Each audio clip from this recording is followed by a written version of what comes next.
পুলিশের নার্ভ বোঝে, বাংলার সঙ্গে জড়িত আছে দীর্ঘদিন।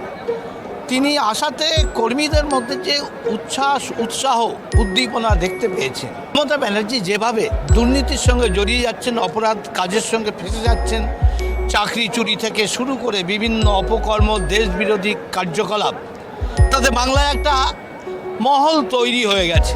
আর সেই কারণে তিনি নিশ্চিত হয়েই বলেছেন 26-এ তিনি এখানে আমরা ভারতীয় জনতা পার্টির ক্ষমতা দখল হবে, মমতা ব্যানার্জি এখান থেকে নিশ্চিতভাবে হারবে।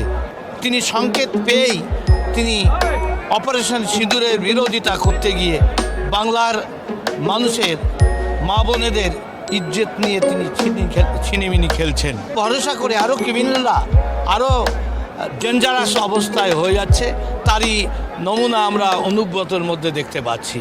বিভিন্ন ক্ষেত্রে, ধর্ষণের ক্ষেত্রে তিনি যেভাবে রেহাই দিয়েছেন, আর তাই তিনি পুলিশের মা বউকেও ছাড়তে চাইছেন না। এটা তৃণমূলের কালচার, আর বাংলা এটা বুঝে গেছে, এবার সেই কারণেই হারাবে।